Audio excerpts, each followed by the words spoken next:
Il était question de cette formation les 10 jours, tenue à la bibliothèque de la paroisse Sainte-Famille de Kisantu, d'apprendre aux participants quelques étapes et techniques essentielles sur la fabrication des prises écologiques à base de déchets organiques. Une initiative de la structure Kinsu en collaboration avec la Dynamique Congo et RAPECO pour prôner le développement durable de notre pays, la RDC, et favoriser la créativité des jeunes. M. Despos Institusu et M. Joël Kabouikou, organisateurs de cette formation, en expliquent tour à tour la motivation. Nous avons bien évidemment lancé une formation de transformation de déchets organiques en braises écologiques.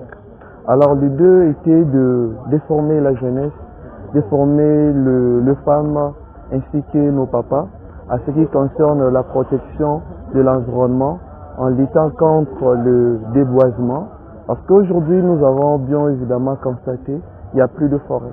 Aujourd'hui, nous avons bien évidemment constaté qu'il y a pas mal d'insalubrité partout.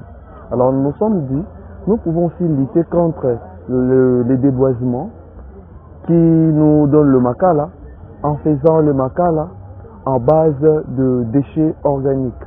Cette activité était d'une importance capitale afin de comprendre les enjeux par lesquels nous faisons face. Déjà, nous voyons les déchets qui inondent nos communautés. Il était pour nous impérieux de faire comprendre à la communauté de Madimba les enjeux et le problème auquel nous sommes tous en train de faire face.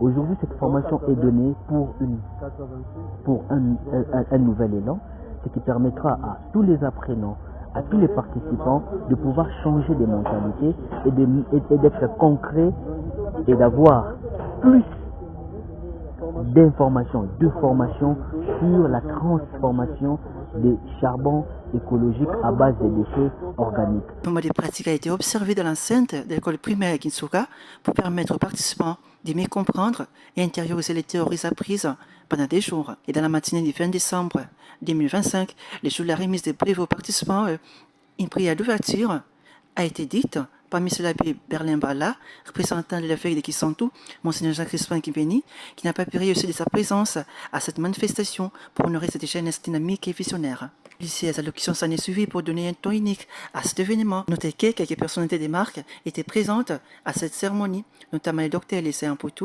conseiller du gouverneur du Congo central en matière de la jeunesse, Maître Archange, agent gouvernemental du Congo central, et Maître René Digweti, représentant du conseil du président de la République en matière de l'environnement, mais c'est aussi Panupanu. La remise des brevets aux participants, une prière de clôture dite par le pasteur Freddy Ndombe de l'église des disciples du Christ de Kisantu et une photo de famille ont sanctionné cette formation.